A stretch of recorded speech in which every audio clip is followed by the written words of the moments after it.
আপনাদের সকলকে রক্তিম অভিনন্দন এবং সালাম। এবং প্রান্তীয় নারায়ণগঞ্জবাসী যারা অনেকক্ষণ ধরেই এই শহীদ মিনার প্রাঙ্গণে দাঁড়িয়ে আছেন এবং আমাদের পার্টির গণসংহতি আন্দোলনের প্রধান নেতা জোনায়েদ সাকি আজকের এই সমাবেশে আসবেন, সেইটা আপনারা পূর্ব থেকেই জানেন।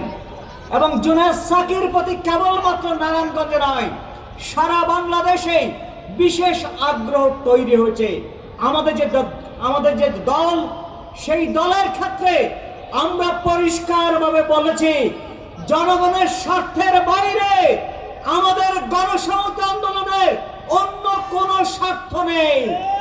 গত 17 বছর এই নারায়ণগঞ্জের গুম, খুন, সন্ত্রাস সহ নারায়ণগঞ্জে ভূমি দখল, চাঁদাবাজি কিংবা মাফিয়া, তাদের বিরুদ্ধে আমরা যখন কথা বলেছি, আমরা যখন সমস্ত মানুষকে ঐক্যবদ্ধ হওয়ার আহ্বান জানিয়েছি, তা কেবল ওই একটি জায়গা থেকেই।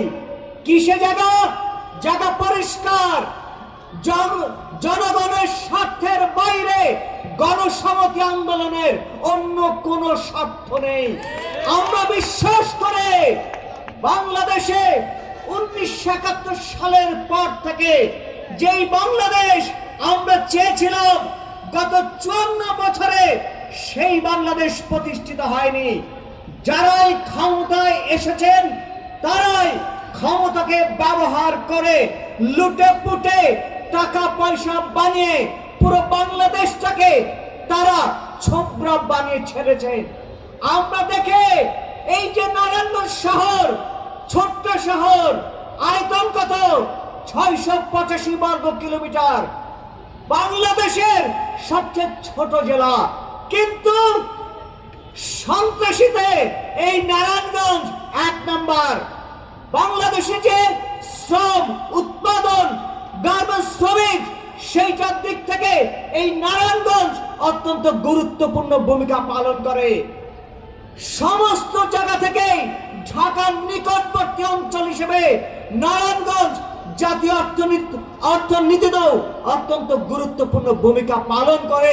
কিন্তু আমরা দেখব নারায়ণগঞ্জ মানুষের ভাগ্যের চাকা, যেই সমস্ত কারণে তার জীবন ধারণ উন্নত হয়, বিকশিত হয়, তার একটি পরিকল্পিত জীবন যাপন করে, সেই তৎপরতা, সেই প্রচেষ্টা এই নারায়ণগঞ্জ শহরে হয়নি।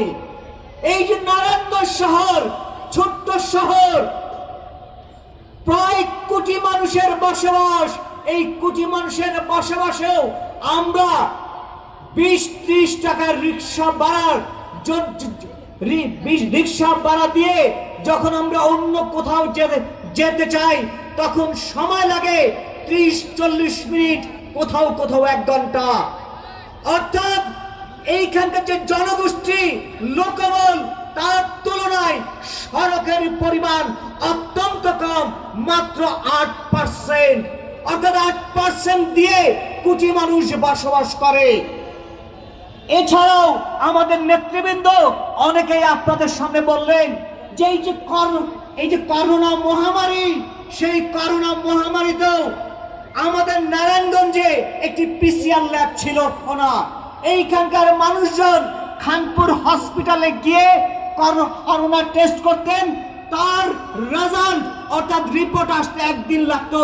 কারণ সেই ফলাফল এইখান থেকে টেস্ট করে ঢাকাতে যেত, ঢাকা থেকে ফলাফল আবার নারায়ণগঞ্জে আসতো, সময় লাগতো 1 দিন। নারায়ণগঞ্জের মতো এত গুরুত্বপূর্ণ জায়গা, 2টি সরকারি হসপিটাল, কোন সরকারি হসপিটালে আইসিইউ নাই। শিশু কিশোরদের জন্য, নবজাতকদের জন্য 4 শয্যা বিশিষ্ট একটি আইসিইউ ভিক্টোরিয়াতে চালু হয়েছে, তাও বহুবার আমাদের প্রচেষ্টার ফলে। আমাদের ছাত্র নেতৃবৃন্দরা আমরা বহুবার ডিসি অফিস কিংবা সিভিল সার্জন, গত বছর আমরা সিভিল সার্জনের অফিসও ঘেরাও করেছিলাম।